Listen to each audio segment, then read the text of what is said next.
अस्सलाम वालेकुम फ्रेंड्स।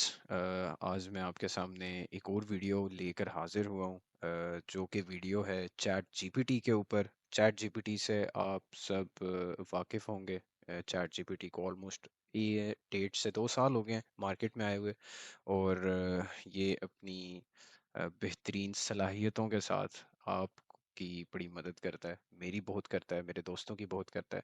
तो मैंने सोचा कि क्यों ना मैं इस चीज़ को थोड़ा सा एक्सप्लेन कर लूँ कि हम इस चीज़ को एक बेहतर इस्तेमाल में कैसे ला सकते हैं। चैट जीपीटी ज़्यादातर यूज़ होता है, स्टूडेंट्स यूज़ करते हैं, रिसर्चर्स यूज़ करते हैं, ऑलमोस्ट हर बंदा ही यूज़ करता है। लेकिन जहाँ पे थोड़ा सा डिफरेंस आता है वो ये आता है कि चैट जीपीटी एक एआई मॉडल है।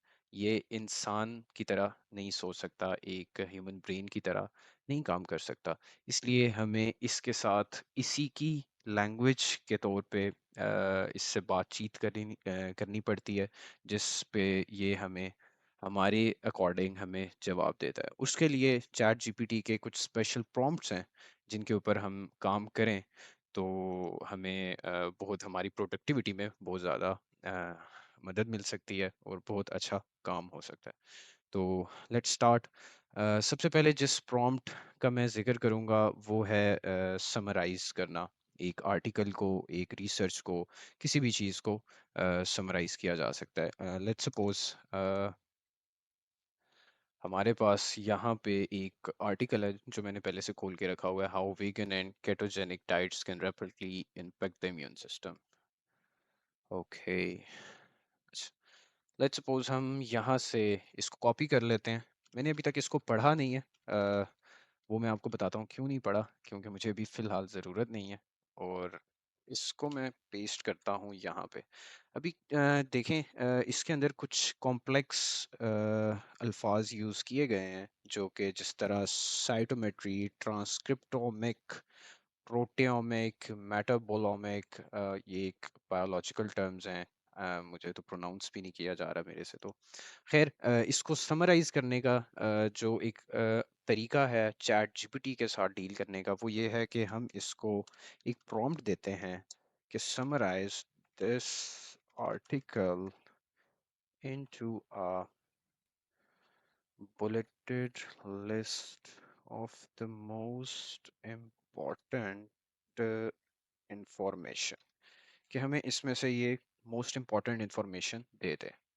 सो लेट्स सी कि चैट जीपीटी कैसा परफॉर्म करता है। तो ये देखें कि जो मैंने आर्टिकल इसको दिया था, उसने एक कुछ आसान भाषा में एक बुलेटेड टेक्स्ट में मेरे सामने इसने दे दिया है। इसको समझना थोड़ा सा आसान हो गया है, थोड़ा सा अंडरस्टैंड करना बेहतर हो गया है। बाकी इसको मज़ीद अंडरस्टैंड हम कैसे कर पाएंगे, ये मैं आपको आगे जाके बताता हूँ। ये था हमारा पहला प्रॉम्प्ट। दूसरा प्रॉम्प्ट जो है वो है कि हम इस इसी आर्टिकल या इस इस वाले आर्टिकल की टोन कैसे चेंज कर सकते हैं। लेट्स सपोज मैं इस आर्टिकल को एक्सप्लेन करना चाहता हूँ एज अ स्टूडेंट, और मैं इसको अगर ये फॉर्मल टोन में है तो मैं इसको एक्सप्लेन करना चाहता हूँ एक इनफॉर्मल टोन में, तो वो मैं कैसे करूँगा। तो मैं इसी आर्टिकल को सॉरी मैं इसी आर्टिकल को कॉपी करता हूँ, इसको मैं नीचे यहाँ पेस्ट करता हूँ, और नीचे मैं इसको प्रॉम्प्ट दे दूंगा। वो मैं इसको प्रॉम्प्ट ऐसे दूंगा कि मैं इसको कहूँगा कि change the writing style of the above text to informal. ये थोड़ा सा कैजुअल दे देगा, ऐसा लगेगा उसमें कि ये किसी इंसान ने लिखा है या किसी स्टूडेंट ने लिखा है। थोड़ा सा चेंज आ जाएगा इसके अंदर। लेट्स सी कि क्या चेंज आता है। फ्रेंड्स ये देखें, जैसे कि मैंने उसको इनफॉर्मल का कहा था, उसने मुझे एक इनफॉर्मल टोन के अंदर ये लिख के दे दिया है कि hey, there's this cool new study from the National Institutes of Health that looked at etc. तो ये बहुत ही मतलब आसान भाषा में जो कि मैंने कहा था, ये उसमें उसने हमें बता दिया। सो ये था हमारा दूसरा प्रॉम्प्ट। हम आते हैं अपने तीसरे प्रॉम्प्ट के ऊपर, जो कि है एडिट माय टेक्स्ट। अगर मैं अपने इसी टेक्स्ट, इसी आर्टिकल को यहाँ दोबारा पेस्ट करूं और कहूं कि edit the above article. Let's suppose मैंने ये आर्टिकल एक प्रेजेंटेशन में प्रेजेंट करना है, तो मैं उसको बताता हूँ कि edit the above article for my class presentation.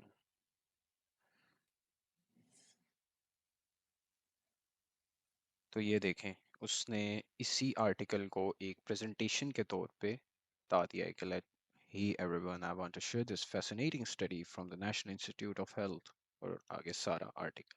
तो ये बहुत मज़े के प्रॉम्प्ट्स हैं, बहुत ही इजी और बहुत ही मतलब कॉम्प्लेक्स बिल्कुल भी नहीं है इवन के, मतलब आपकी कॉम्प्लेक्सिटीज़ को ख़त्म करने और आपकी प्रोडक्टिविटी को इंक्रीज़ करेंगे ये प्रॉम्प्ट्स। उसी के साथ एक अलहदा चीज़ जो कि मैंने पहले प्रॉम्प्ट के साथ आपको बताई थी कि ये थोड़ी कॉम्प्लेक्स लैंग्वेज है। अब इस कॉम्प्लेक्स लैंग्वेज को हम आसान कैसे बना सकते हैं, वो हम ऐसे बना सकते हैं कि हम इसी को दोबारा पेस्ट करते हैं यहाँ, और मैं इसको प्रॉम्प्ट देता हूँ कि I am having difficulty learning this article. Make me understand it better using first principle of thinking। ये प्रिंसिपल है थिंकिंग का, जो कि एक आसान अल्फाज में आपको ये बता देगा। ये देखें, of course let's break down the main points of the article using a first principles approach। एक आसान भी कर दिया है और उसने बुलेट्स में बता दिया है, और इवन के उसने आपको ये भी बता दिया है कि इसके अंदर से इसका ओवरव्यू क्या है, इसके इसमें मेथड्स कौन से यूज़ किए गए हैं, इसमें पार्टिसिपेंट्स क्या थे, मतलब हमें आसानी हो गई है इसको मज़ीद समझने के अंदर। तो ये था प्रॉम्प्ट इसके लिए। उसके बाद एक और बड़ा इंटरेस्टिंग प्रॉम्प्ट मैं आपसे शेयर करने जा रहा हूँ, वो है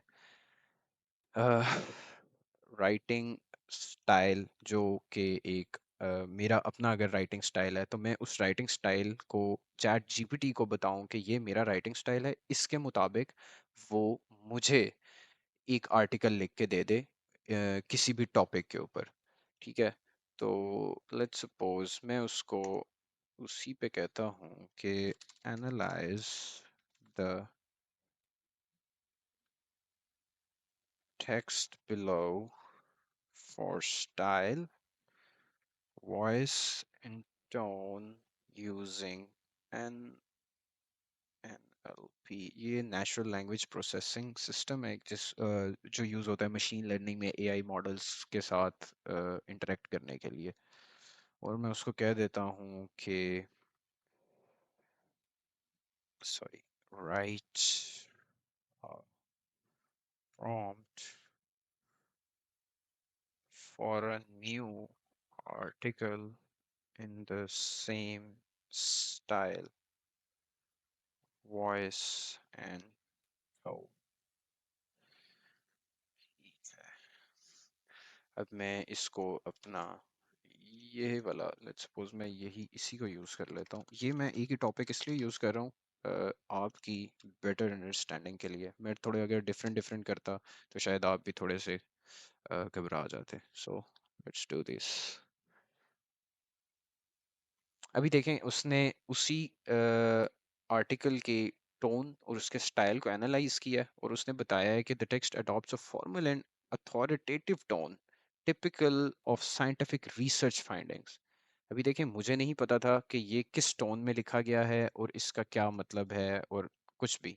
उसने मुझे बता दिया है कि ये एक बड़ी अथॉरिटेटिव और फॉर्मल टोन में है और ज़्यादातर यूज़ किया जाता है एक साइंटिफिक रिसर्च फाइंडिंग्स के अंदर। और बाकी मालूमात भी उसने दे दी है, उसने की पॉइंट्स मुझे दे दिए हैं, उसने मज़ीद मुझे एलेबोरेट कर दिया है इम्यून सिस्टम के ऊपर, उसके रिस्पॉन्सेज पे और रिसर्च मैथडोलॉजी इस इन पे। उसके बाद जो हमारे पास अगला प्रॉम्प्ट आता है वो और ज़्यादा इंटरेस्टिंग होने वाला है, वो मैं आपसे शेयर करता हूँ। ये मैं खुद भी यूज़ करता हूँ क्योंकि मुझे भी काफ़ी जगहों पे कॉम्प्लेक्सिटीज़ फेस करनी पड़ जाती हैं। इसलिए मैं इसी को कॉपी करता हूँ और मैं चाहता हूँ कि यही आर्टिकल इतना जो कॉम्प्लेक्स है ये मुझे चैट जीपीटी मुझे समझा दे आसान अल्फाज में। अ, मैं इसको कहता हूँ कि rewrite above article as if I am a beginner। ये मैंने उसको कहा है कि मुझे तो कुछ आता नहीं है तो काइंडली मुझे आसान अल्फाज में ये समझा दो। ये देखें, ये अभी उसने check out the school study from researchers at National Institute of Health. अभी ये जो कॉम्प्लेक्स अल्फाज इसमें यूज़ किए गए थे जिस तरह के ये वाले हैं, साइटोमेट्री, मेटापोलोमिक एटसेट्रा, ये उसने सारे एमिट कर दिए हैं और थोड़े आसान अल्फाज में उसने जो है ना देखें वो भी उसने इंक्लूड किए हैं और उसने साथ ये भी बताया है कि ये चीज़ किस लिए यूज़ होती है, किससे साइटोमेट्री जो है ये स्टडी करती है सेल्स की, ये सेल्स की स्टडी को कहा जाता है साइटोमेट्री। और ट्रांसक्रिप्टोमिक्स को कहा जाता है जो कि जीन्स की स्टडी होती है। तो ये बड़ी मज़े की एक चीज़ है। और इसके अलावा लास्ट बट नॉट लीस्ट जो मैं प्रॉम्प्ट आपसे शेयर करने जा रहा हूँ वो ये है कि मैं उसको कहता हूँ कि यही आर्टिकल मुझे थोड़ा सा मज़ीद इंटरेस्टिंग चाहिए। लेट्स सपोज मैंने इस आर्टिकल को एक इंस्टाग्राम पोस्ट में कन्वर्ट करना है, मैं उसको कहता हूँ कि rewrite this article for an Instagram post। ये चेक करें आप कि उसने उसी आर्टिकल को बहुत ही खूबसूरती से लिखा है। और सबसे मज़े की बात यह है कि चैट जीपीटी ने उसमें इमोजीज भी इंसर्ट कर दी हैं कि मैं इसको बिल्कुल यहाँ से कॉपी करके जो है इंस्टाग्राम में पेस्ट कर सकता हूँ इंक्लूडिंग द हैशटैग्स। तो कितने मज़े की बात है ये देखें। तो इसी तरह के बहुत ज़्यादा और भी प्रॉम्प्ट्स हैं जो कि चैट जीपीटी के साथ यूज़ किए जा सकते हैं इसको एक अपनी प्रोडक्टिविटी में इंक्रीज़ करने के लिए और मज़ीद क्रिएटिव टेक्स्ट बनाने के लिए। और हम जो हैं इस पे मज़ीद भी वीडियोस बनाएंगे। मुझे आपने कमेंट सेक्शन में लाजमी बताना है कि ये वीडियो आपको कैसी लगी और अगर इस तरह की मज़ीद वीडियोस आपको चाहिए वो भी आपने बताना है। और अगर आपके जहन में कोई मज़ीद आइडियाज़ हैं जो जिस पे हम वीडियोस बना सकते हैं काइंडली वो ज़रूर शेयर कीजिएगा। तो that's all for now, thank you very much. Channel को सब्सक्राइब, लाइक और बेल आइकन को दबाना बिल्कुल मत भूलिएगा।